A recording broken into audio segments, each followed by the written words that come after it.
그리스도의 풍성하신 은혜와 사랑이 늘 함께 하시기를 바랍니다. 오늘 이 아침에는 로마서 제2장 17절로 29절까지의 말씀, 생명의 삶 큐티 9월 5일자 말씀입니다. 17절 이하의 말씀 봅니다. 유대인이라 불리는 네가 율법을 의지하며 하나님을 자랑하며 율법의 교훈을 받아 하나님의 뜻을 알고 지극히 선한 것을 분별하며 맹인의 길을 인도하는 자요, 어둠에 있는 자의 빛이요, 율법에 있는 지식과 진리의 모본을 가진 자로서 어리석은 자의 교사요, 어린아이의 선생이라고 스스로 믿으니 그러면 다른 사람을 가르치는 네가 네 자신은 가르치지 아니하느냐? 도둑질하지 말라 선포하는 네가 도적질하느냐? 간음하지 말라 말하는 네가 간음하느냐?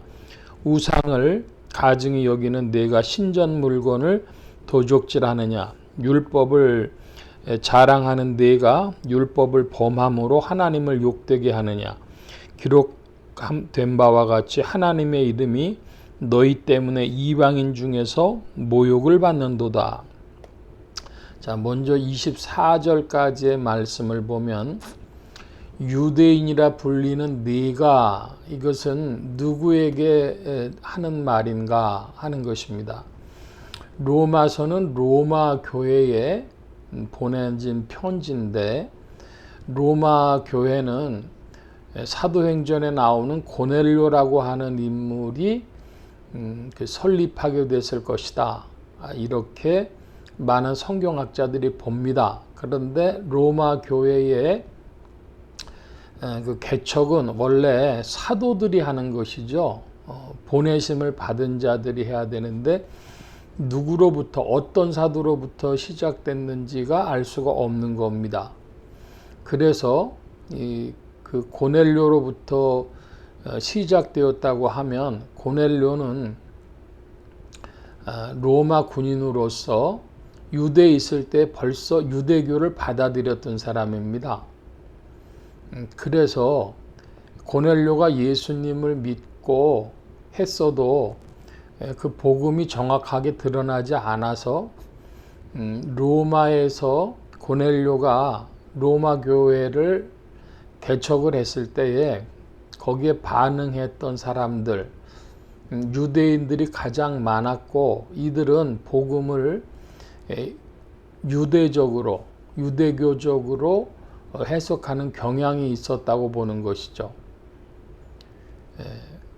그러니까 유대인이라고 불리는 네가 하는 것은 로마 교회 안에 있는 유대인들, 유대적 신앙을 가진 이들, 그들에 관한 말씀입니다. 근데 내용을 보면 재밌는 부분이 하나 있어요. 뭐냐 그러면은 22절에 우상을 가증히 여기는 네가 신전 물건을 도적질하느냐? 우상에 관한 것이니까 너 우상 숭배하느냐 하지 않고, 간음하지 말라는 네가 간음하느냐? 우상을 가증히 여기는 네가 신전 물건을 도적질하느냐?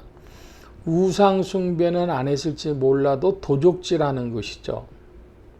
그래서 최종적으로 뭐냐 그러면 24절에 하나님의 이름이 너희 때문에 이방인 중에서 모독을 받는도다.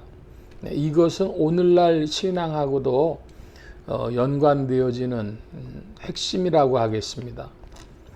오늘 교회 다닌다 그러는데, 교회 다니는 사람들, 더 나아가서 교회 전체가 이방인들한테 조롱거리가 되어집니다. 우습게 보입니다.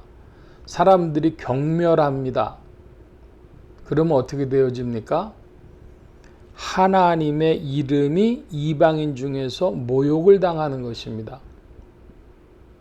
이것은 구약 유대교인이나 신약 그리스도교인들이나 똑같이 생각을 해야 될 것입니다. 나로 말미암아서 성경의 하나님, 구약과 신약 모두를 관통하시는 그 성경의 하나님이 나로 말미암아 모독당하지 않는가? 이것이 오늘날 이단을 가르는 주요한 기준도 되어집니다. 나 때문에 하나님의 이름이 모욕을 당하지 않는가. 하나님을 모욕할 수는 없어요. 하나님의 이름을, 지상에 두신 하나님의 이름이 모욕당하는 겁니다.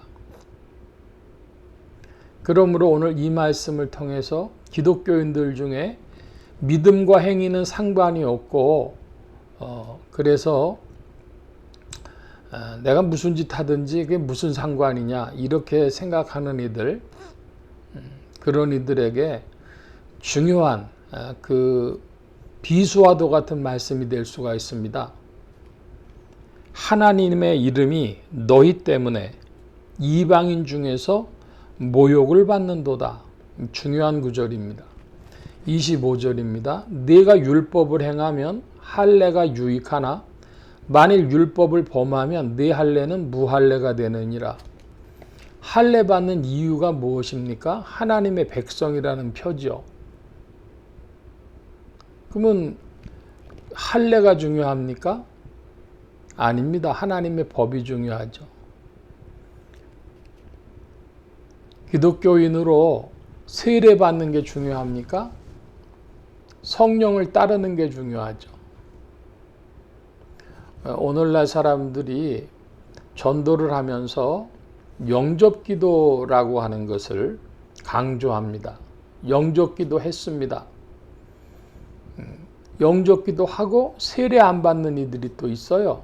그래서 그들을 또 설득을 해가지고 세례를 받게 했습니다. 영접기도 하고 세례 받으면 그러면 무슨 유익이 있습니까? 성령 따라야 유익이 있는 것이죠. 20절 그런즉 무할례자가 율법의 규례를 지키면 그 무할례를 할례와 같이 여길 것이 아니냐. 무할례자인데 하나님 말씀대로 하면 그 할례 받은 거와 똑같은 거다 이것이죠. 겉으로 드러나는 형식 중요합니다. 그런데 그 본질을 가지고 형식을 이야기하라는 것입니다. 형식 자체가 그리 중요한 것은 아닙니다. 27절 또한 본래 무할례자가 율법을 온전히 지키면 율법 조문과 할례를 가지고 율법을 범하는 너를 정죄하지 아니하겠느냐. 무릇 표면적 유대인이 유대인이 아니요 표면적 할례가 아니라 오직 이면적 유대인이 유대인이며 할례는 마음에 할지니 영에 있고 율법 조문에 있지 아니한 것이라. 그 칭찬이 사람에게서가 아니요 다만 하나님에게서니라. 표면적 유대인과 이면적 유대인이 있는데 이 이면적 유대인은 마음에 할례한다 했습니다. 이 구절을 조금 바꿔보면은 그리스도인이 표면적 그리스도인이 교회 다니는 사람이 그리스도인이 아니요 교회에서 세례 받았다고 그게 다 세례가 아니라 오직 이면적인 내면적인 그리스도인이요 세례는 마음에 할지니 영에 있고 율법의 조문에 있지 아니한 것이라. 마음에 뭐가 있습니까? 인간 마음에 영혼. 그런데 그 영혼이라는 건 양심과 영성입니다. 영성은 하나님의 존재를 지각할 수 있는 능력이죠. 또 양심은 하나님의 뜻을 받들어 섬길 수 있는 기능입니다. 가슴에 찔림을 받고 회개하고 결단하고 할 수 있는 기능입니다. 즉 인간의 영혼은 양심과 영성입니다. 그것 때문에 심판의 근거가 되어지는 것이죠. 인간의 양심과 영혼. 세례는 그의 양심과 영성에 할 일이지 그 무슨 지상 교회 다녔다고 하는 그거 자체가 답이 되는 것은 아니다. 그러면 마음에 그리스도를 모시고 그 양심과 영성이 성령을 따라가면 그러면 교회 다니는 것이 유익이 있습니까? 없습니까? 당연히 유익이죠. 그것이 진실로 신앙생활하는 것이고 그것이 분복을 누리는 것이고 그것이 교회 생활하는 것이죠. 신자들이 함께 모여 공동체를 이루어서 철이 철을 날카롭게 하는 것처럼 그 믿음 세워주는 그것이 신앙생활인 거로 성령 안에서 그와 같이 전진해야 되는 줄 믿습니다. 오늘날 실속은 없고 외형만 남은, 제가 한국교회 그런 말을 쓸 때는, 듣거나 쓸 때는 굉장히 양면적인 뜻이 있습니다. 하나는 애증의 관계라고 하죠.